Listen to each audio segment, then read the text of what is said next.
Alguna vez iban dos monjes caminando hacia el convento. Y cuando iban caminando, se les acercó una muchacha muy bonita. Y la muchacha empezó a caminar con los dos monjes. Por allá había una quebrada y la muchacha no sabía nadar. Entonces uno de los monjes cogió y la horqueteó, la levantó. Monseñor, ¿sabe qué es horqueteo, sí o no? ¿La levantó, sí o no? Cogió y la levantó y empezó a pasar el río.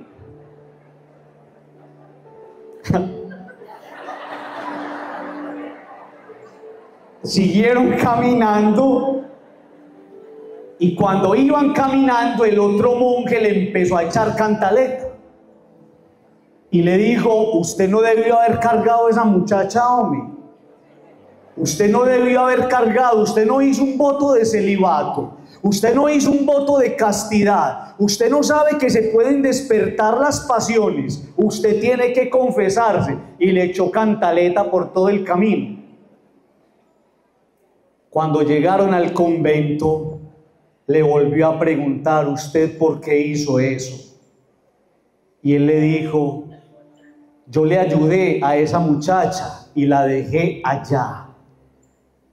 La cargué un momento y usted la ha venido cargando por todo el camino.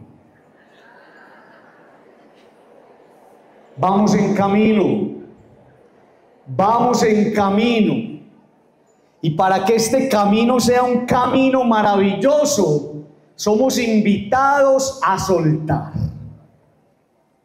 El Papa Francisco, de una manera muy bella, nos invitaba a renunciar a esos esquemas a veces que terminan esclavizándonos, amarrándonos y a abrirnos a propuestas nuevas. Y por eso, con unos oídos y un corazón y una mente en Dios, vamos a permitir que lo que hoy escuchemos nos ayude a soltar para abrirnos a una dinámica nueva.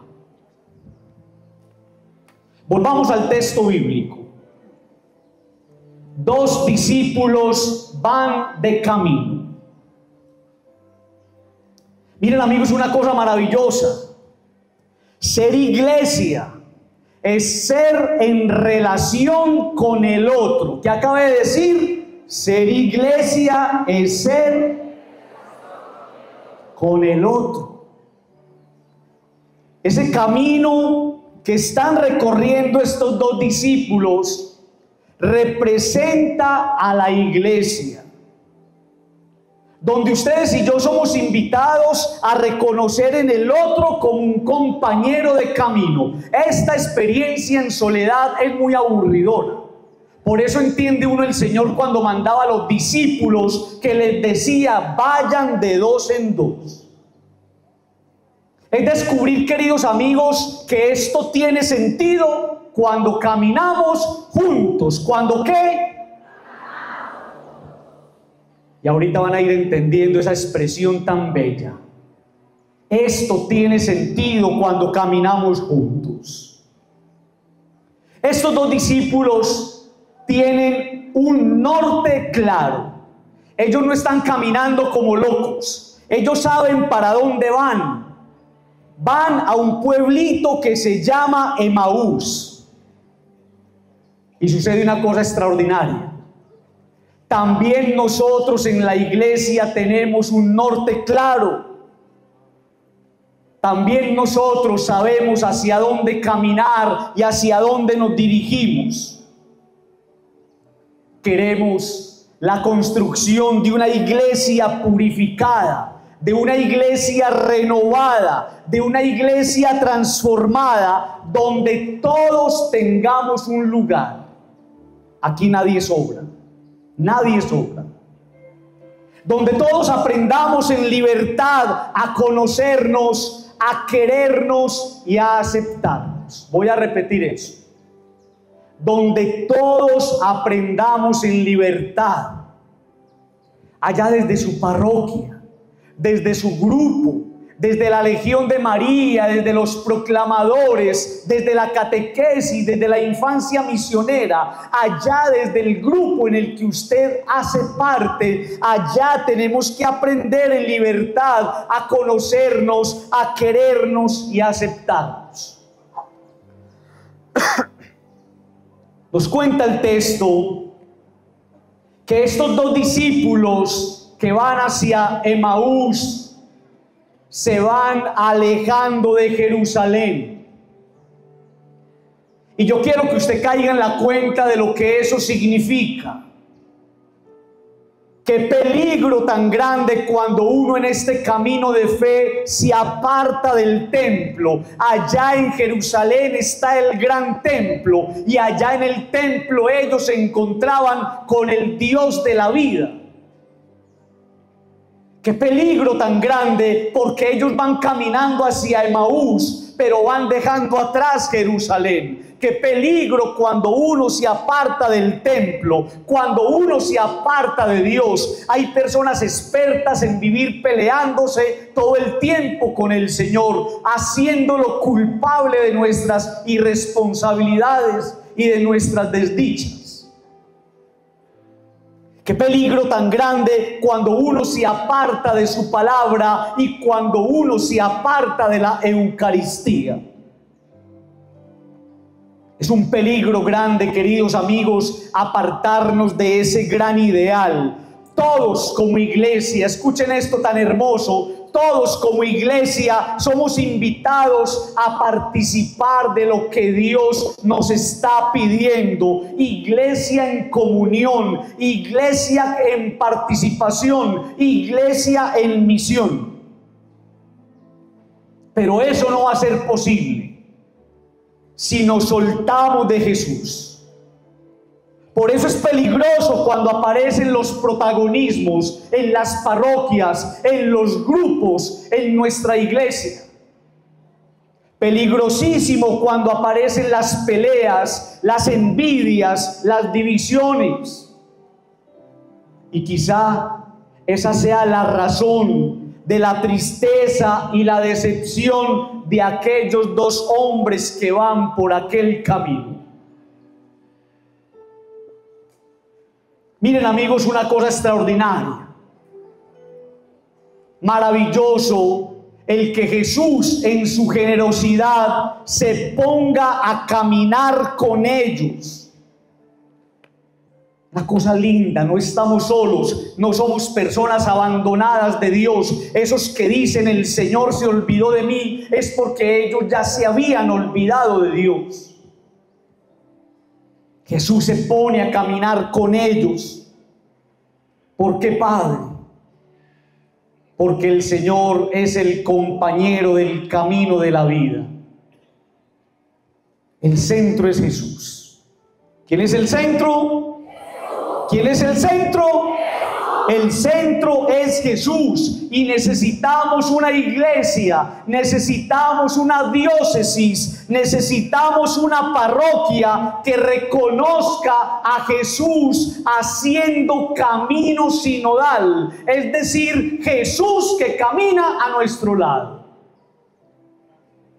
Esto sin Jesús no sabe a nada.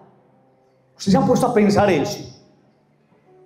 Que su trabajo evangelizador fuera sin Jesús, fuera para una persona, fuera para un cura, fuera para un coordinador de grupo. ¡Qué pereza, hombre! Pero no es para ellos. Nuestro trabajo es para el Señor. El Señor es el centro y sin Él esto no tiene sabor.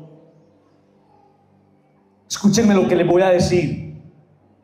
Qué riesgo tan grande que nosotros en nuestras pastorales iniciemos proyectos al margen de Dios, iniciativas personales, pero sin el Señor. Alguna vez visité a mi obispo, a Monseñor Ricardo, y le dije: Monseñor, es que yo estoy pensando esto. Se paró, me habló durito y me dijo: es que no es lo que tú pienses, es que no es tu plan, es el plan de Dios. Y a veces nosotros, en este camino y en nuestras parroquias, queremos hacer lo que queramos al margen del proyecto del Señor. Es preocupante una parroquia que haga muchas cosas, pero sin Jesús. Podemos hacer muchas cosas, pero sin Jesús lo que hagamos pasará. Movimientos que han alcanzado renombre, pero no en nombre de Dios. Tenemos que estar en comunión, participación y misión. Estos dos hombres, tocados por la palabra del Señor. ¿Ustedes se acuerdan en Semana Santa cuando están predicando las 7 palabras? ¿Cuál es la 5ª palabra? Tengo sed.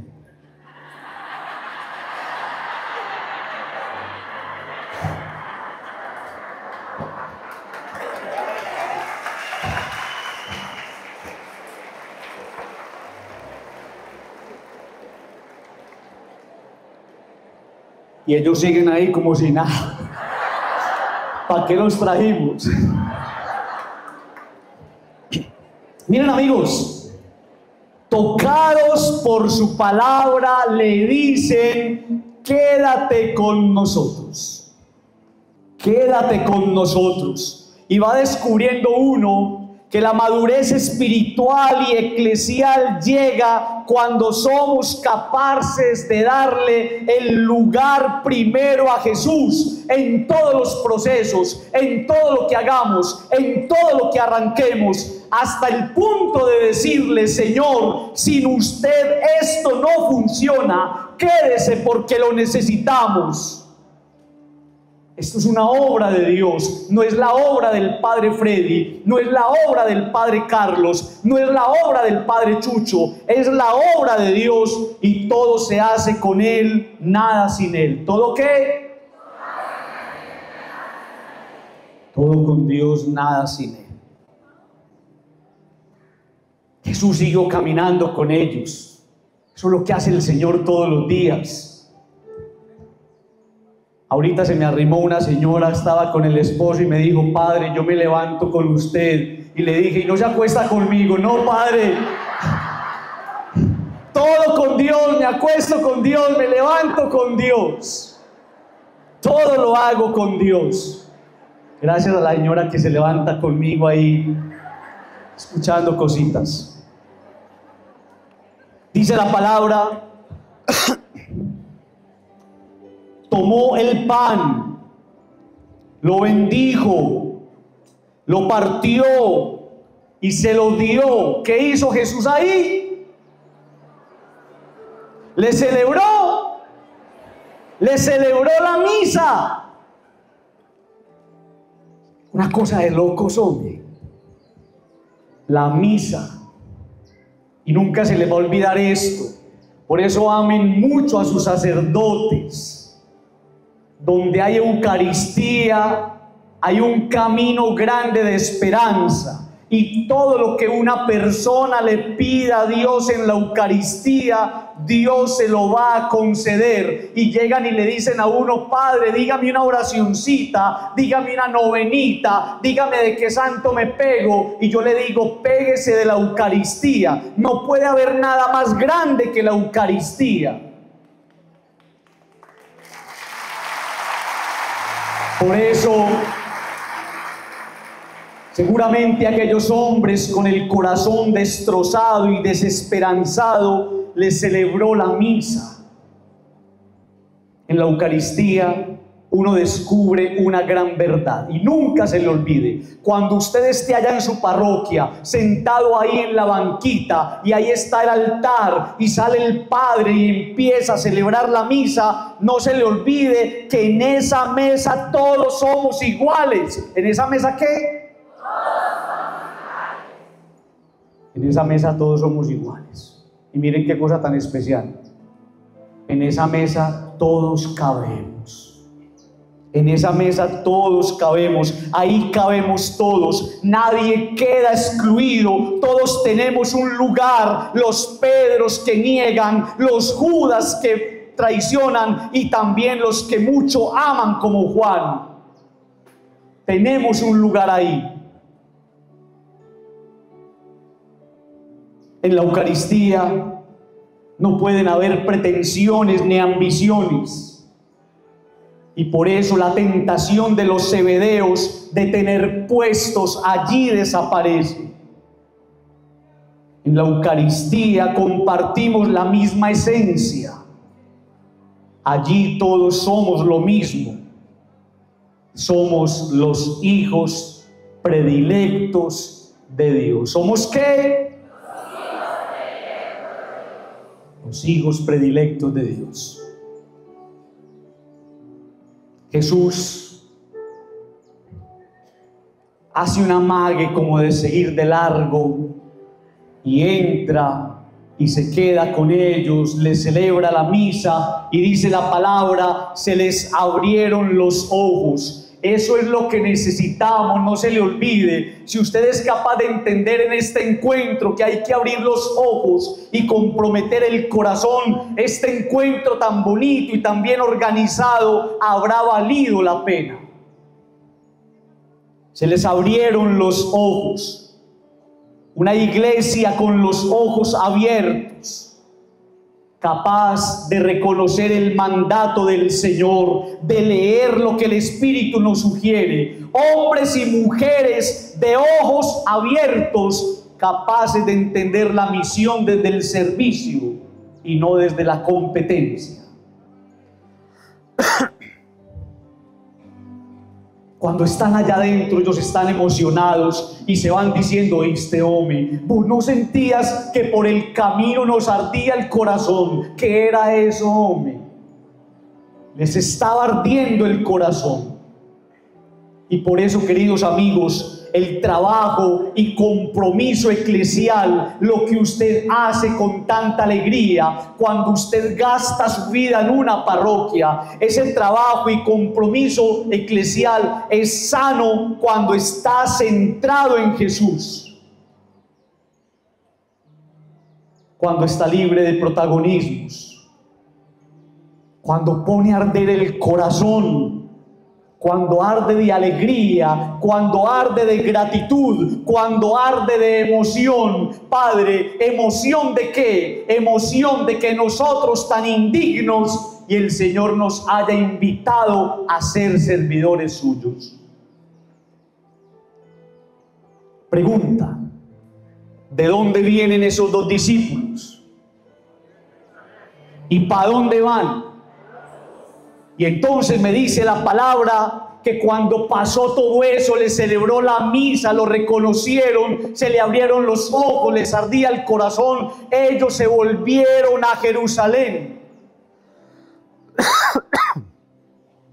Un trabajo eclesial serio. Un trabajo eclesial serio y comprometido me tiene que llevar a no olvidar de dónde vengo. Hay personas a las que se les olvidó de dónde vienen. Y se nos olvida, queridos amigos, que venimos de Dios, que hemos salido de sus manos. Un trabajo eclesial serio me invita a conservar mis raíces, a ser capaz de regresar a mi iglesia, a mi parroquia, a mi comunidad, a mi diócesis con un corazón transformado y tocado por Dios. Allí, en los lugares donde ustedes sirven, allá hay realidades y no siempre fáciles que los están esperando con un corazón transformado y comprometido. Un corazón dócil, un corazón obediente. La muestra más grande de que usted está alineado con el proyecto de Jesús es la obediencia. Un corazón que no está alineado simplemente con un proyecto, sino con una persona que se llama Cristo. Quiero que en este momento le digamos al Señor: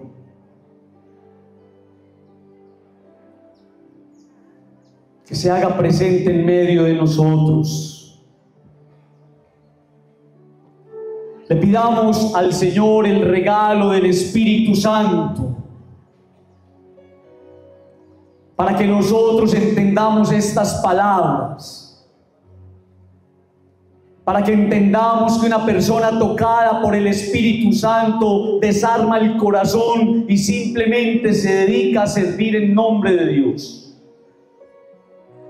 Pero sin el Espíritu Santo aflora la soberbia. Sin el Espíritu Santo nos creemos protagonistas de esta historia. Sin el Espíritu Santo vamos a buscar nuestros propios intereses. Sin el Espíritu Santo en nuestras parroquias y en nuestras comunidades vamos a querer ponernos por encima de los demás. Somos aquellos 2 discípulos que van por el camino, haciendo camino sinodal. Pero necesitamos entender eso desde el Espíritu Santo de Dios. Por eso, ahí donde estás, quiero que pidas ese Espíritu para ti, para tu comunidad, tu parroquia, para tu párroco. Pedimos ese Espíritu para nuestro obispo, para nuestra diócesis.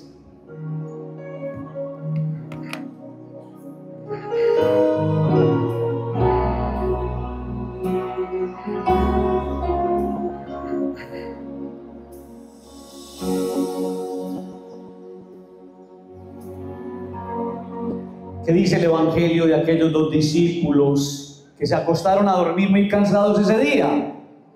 No dice eso. No dice eso.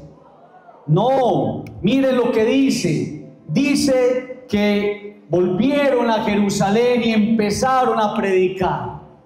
Eso es lo que ustedes van a hacer hoy cuando lleguen a sus parroquias. Volvieron a Jerusalén a contarle al mundo la experiencia que habían tenido de Dios.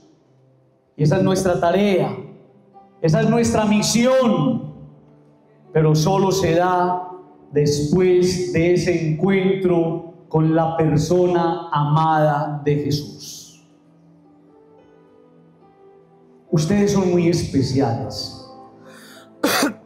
Y la iglesia siempre ha pensado en ustedes, siempre. Y la iglesia ha ido buscando darles un lugar maravilloso. Por eso quiero que entiendan lo que les voy a decir. El Concilio Vaticano II, que le trajo tanta esperanza a la iglesia, donde se abrieron las ventanas y las puertas para que entraran aires nuevos. El Concilio Vaticano II nos invitó a una cosa muy bella que a usted nunca se le va a olvidar.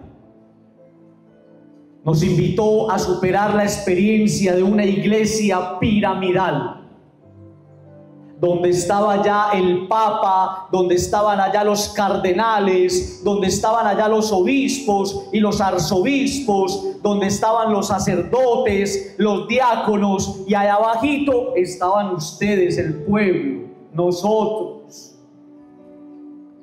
Y empieza el Concilio Vaticano II a pensar en nosotros y va a recuperar un título eclesiológico maravilloso que en griego se dice koinonía. ¿Cómo se dice en griego? Y significa comunión. ¿Qué significa? Esa comunión es muy bella, porque ellos fueron capaces de empezar a meditar en el misterio de la Trinidad y dijeron: si a Dios no le gusta estar solo, ¿por qué nosotros estar solitos? Trabajemos juntos. Somos una sola iglesia. Y por eso entendieron una cosa maravillosa. Entendieron que la iglesia está llamada a vivir en la pluralidad de funciones. ¡Qué cosa tan bella! La iglesia está llamada a vivir en la pluralidad de funciones. ¿Qué es eso, Padre? Aquí todos cabemos. Solo entendieron esos obispos. Está llamada a vivir en la corresponsabilidad. ¿Qué es eso, Padre? Aquí todos nos ayudamos, conservando la unidad entre todos sus miembros. Miren el lenguaje tan bonito que se empieza a hablar. No son los padrecitos que están allá, no son los obispos que están allá, somos nosotros con ellos y ellos con nosotros. Y por eso un documento muy precioso del Concilio Vaticano II, que se llama la Lumen Gentium, la luz de las gentes, nos va a mostrar un giro que es llamado el giro copernicano, cuando para darnos a nosotros un lugar en la iglesia va a utilizar una expresión preciosa, la expresión pueblo de Dios. ¿Cuál expresión? La igualdad de todos en la iglesia. ¡Qué cosa tan linda! La igualdad de todos en la iglesia. Por eso desde esa propuesta ya uno nunca podrá escuchar a un sacerdote o a un clérigo que diga: aquí mando yo. Aquí no mando yo, aquí sirvo yo. Y esa luz, esa iluminación preciosa nos la puso el Concilio Vaticano II en el corazón. Somos pueblo elegido, somos pueblo de Dios, somos pueblo pensado, querido, amado por el Señor. Somos nación santa, tierra de su propiedad, somos su heredad. Y miren, queridos amigos, antes de que unos sean clérigos y otros laicos en la iglesia, hay algo más importante. Antes de que unos sean clérigos y otros sean laicos en la iglesia, hay una realidad maravillosa. ¿Cuál, Padre? Que todos somos creyentes. ¿Quién dijo amén? Todos somos creyentes. Es que este es el Padre y este es... No, todos somos creyentes. Somos fruto de esa llamada de Dios por la cual hemos sido constituidos en su pueblo.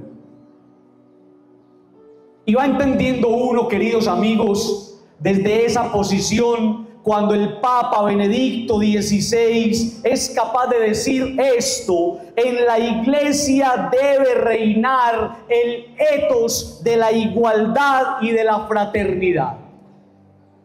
Maravilloso cuando es capaz de decirnos que en el fondo somos invitados a evitar ese lenguaje que minimiza a unos y exalta a otros. Somos hermanos.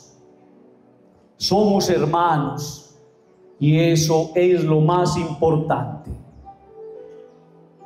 Miren, amigos, ustedes estarán preguntando ahí: ¿qué es todo esto que el Padre Freddy nos está diciendo? Y eso, mis queridos amigos, es a lo que nos han invitado hoy a reflexionar, que ustedes tienen ahí en esas cartillitas, que somos una iglesia sinodal, que somos una iglesia sinodal, que somos invitados a caminar todos juntos, que somos invitados ¿a qué? Miren, amigos, ese caminar juntos tiene algo maravilloso, tiene algo maravilloso. De ahí nace una invitación maravillosa. ¿Cuál, Padre? Que tenemos que aprender a liberar nuestro trabajo pastoral y nuestra participación en las parroquias de la tentación de la marginación. En la parroquia no cabe alguien que se aísle, que se margine, que quiera trabajar solito. No, nadie tiene por qué quedarse por fuera. Somos parte de un cuerpo y cada uno allí es invitado a ofrecer sus talentos.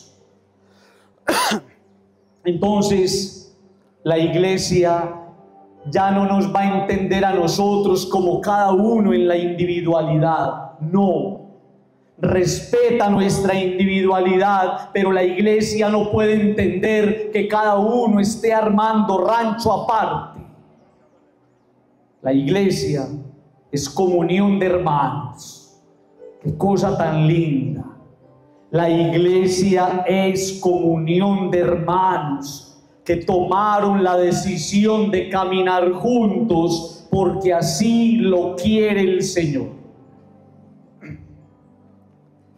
Cuando estaba estudiando, uno de mis compañeros preguntó: es que yo no quiero al obispo y no pido por él en la misa. Y el profesor en ese momento nos dijo: si no pides por tu obispo, le tienes que poner un interrogante grande a la Eucaristía que estás celebrando. Tan grande la oración por el obispo, que implica la comunión en la iglesia, que es capaz de ponerle un interrogante a lo más sagrado que tenemos. Somos iglesia en comunión y no nos entendemos marginados, no nos entendemos por allá solos, armando rancho aparte. No, en comunión con nuestros párrocos, en comunión con el obispo, en comunión con la iglesia universal, en comunión con el Papa. Hablamos entonces del papel del laico en una iglesia sinodal. Escúcheme lo que le voy a decir.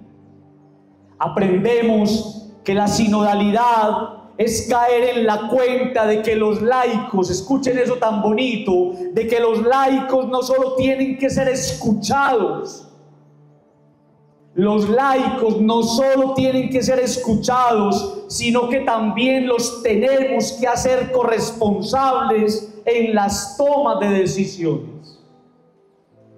Tan bonito como en las parroquias, en una mesa nos sentamos en un consejo parroquial y los laicos nos ayudan a iluminar, a tomar discernimiento, a hacer las cosas mejor. Eso es maravilloso porque va a fortalecer el sentido de la comunidad y nos va a ayudar a construir una iglesia más inclusiva y una iglesia más participativa. Padre, usted está hablando mucho, pero yo no entiendo todavía lo que es la sinodalidad. Padre, ¿qué es la sinodalidad? Qué cosa tan linda. Escuchen, la sinodalidad es un estilo de vida de la iglesia. Tan bonito es, hombre, tan bonito. Es un estilo de vida de la iglesia que enfatiza el caminar juntos. Y esa palabra viene del griego sínodo, caminar juntos. No podemos caminar solos, no. Y entonces va a describir la naturaleza, va a describir lo que es la iglesia como pueblo peregrino de Dios y como pueblo misionero. Alguien me alza la mano y me dice: Padre, ¿por qué no me dice entonces que busca la sinodalidad? Y entonces le respondo que la sinodalidad busca que el creyente tenga una participación viva y activa de la iglesia y en la iglesia. Les pido un favor y me lo hacen. Les pido un favor y me lo hacen. Yo les pregunto, díganme que busca entonces la sinodalidad y ustedes me van a decir eso. Listo, vamos a hacerlo. Que busca entonces la sinodalidad.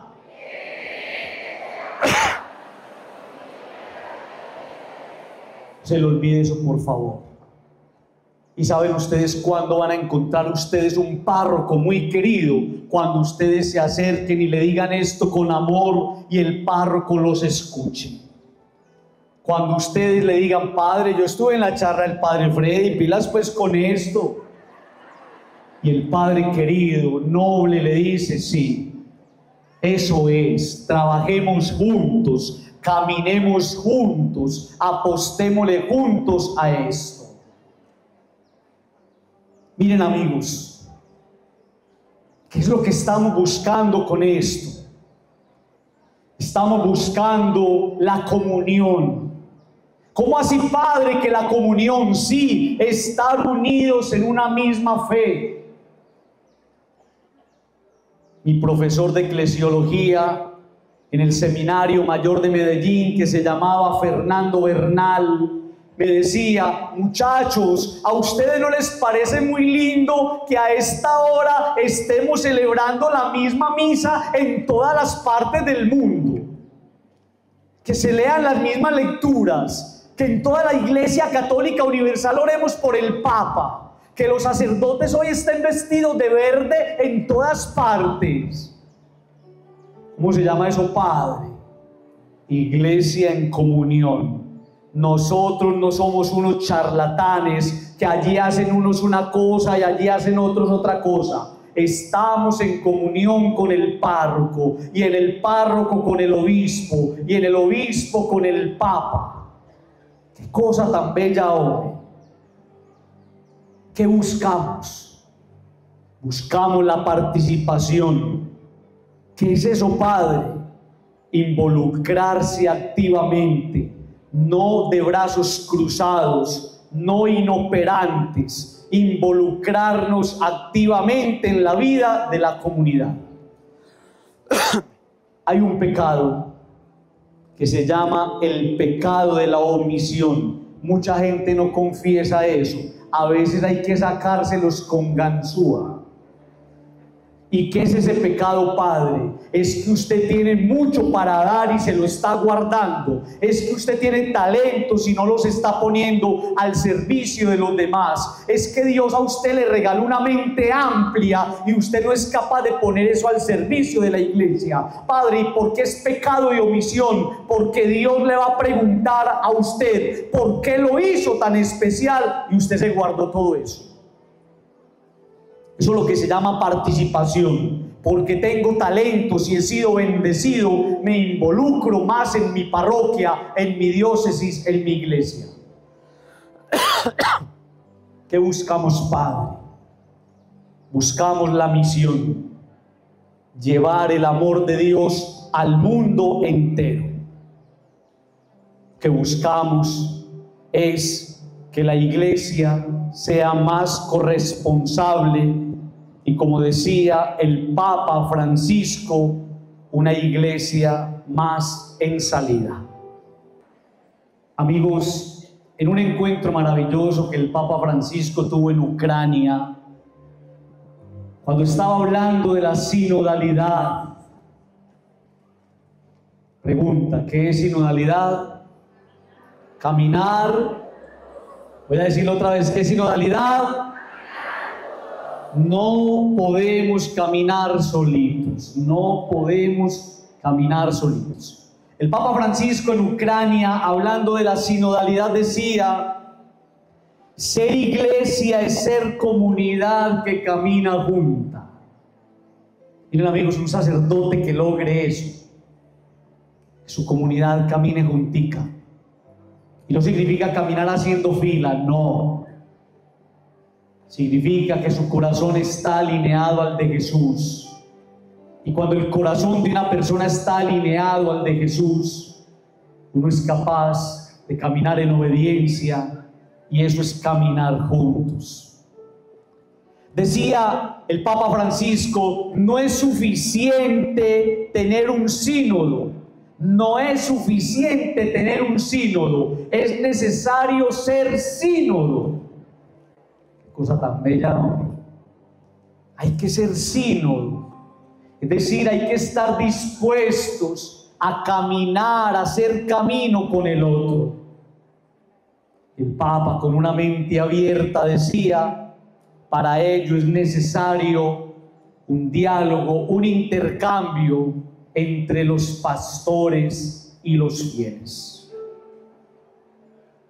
Tengo varias cositas para decirles, pero remato con esto.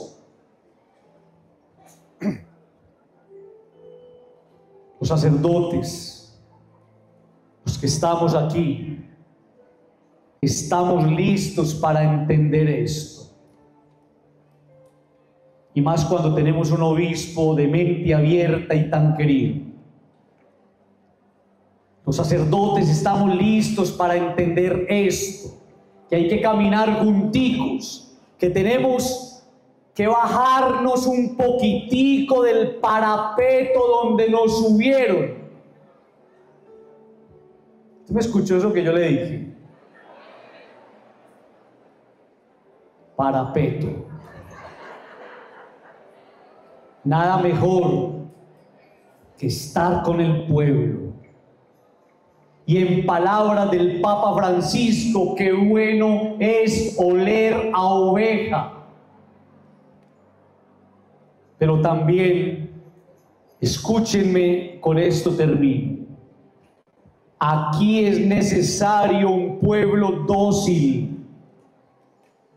Es necesario un pueblo dócil, una comunidad dócil, libre de pretensiones, respetuosa de los roles, abierta a las inspiraciones del Espíritu. Un pueblo que supere la tentación del atropello y de la suplantación. Todos somos llamados a servir sin cartones, sin títulos, sin diplomas que hagan sentir al otro disminuido. Nunca van a olvidar esto que les voy a decir. El único diploma que hay que exhibir es el del bautismo, que nos pone a todos en el mismo lugar. Digamos amén. El único diploma que hay que exhibir es el del bautismo, que nos pone a todos en el mismo lugar.